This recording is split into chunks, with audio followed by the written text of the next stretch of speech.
For this, the information technology year, BBC Two begins a new series now that explores the world of information science in the computer programme. Welcome to the RVG podcast. You can contact the show at any time on rvgpodcast@retrovideogamer.co.uk. Hello everyone,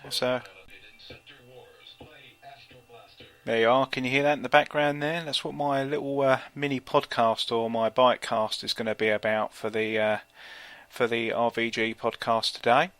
I'm not really good at doing videos because my camera's naff, so I thought, well, why don't I do a recording on a game that I want to play. Well, of course, something remarkable about a game is, for a sound-only thing, is it needs to be fairly loud.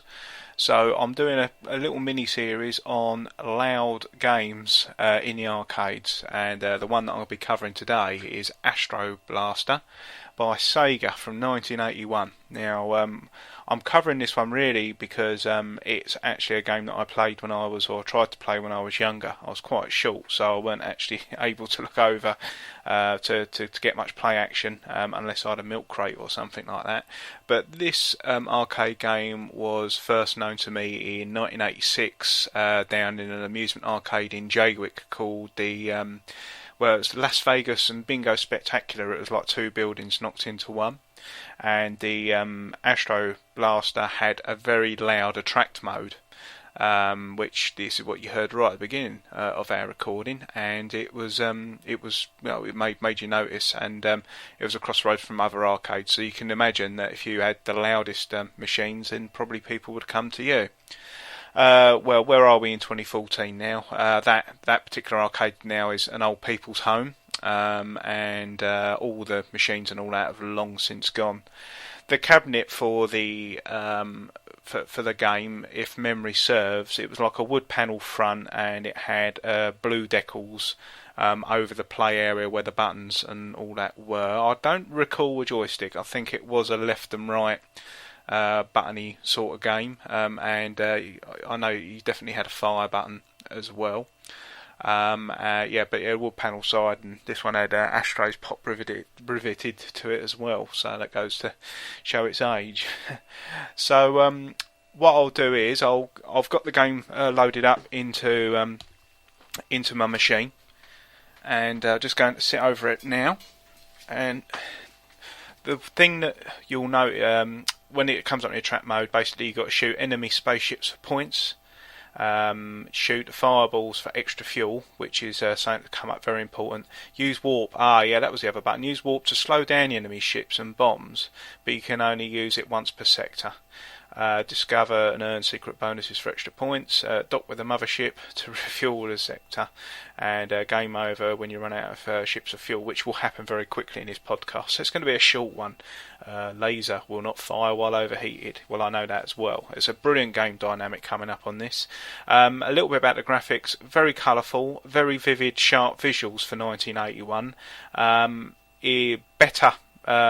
I would say personally the definition of the graphics better than Gorf and anything else of its contemporaries at the time. On a par, well, I'd say that the graphics are a little bit more faded back than Galaxian, but the definition is certainly there.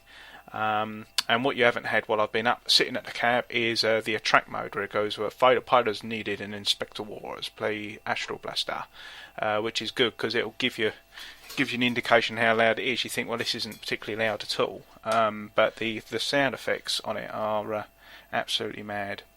Right, so we'll give it a go then. So if you can imagine somebody who should know better sitting at an arcade machine, just going to put my credit in, and away we go. So I hope you get an idea of the noise.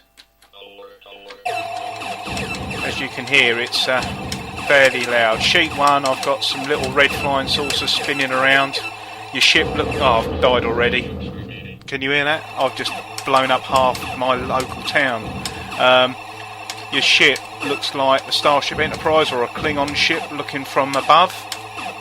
And at the moment I'm just trying to wipe the enemy ships out without overheating my guns. I'm sheet 2 now, and they're coming down and dive bombing me, and they're firing their little bullets, which you can just about see against a black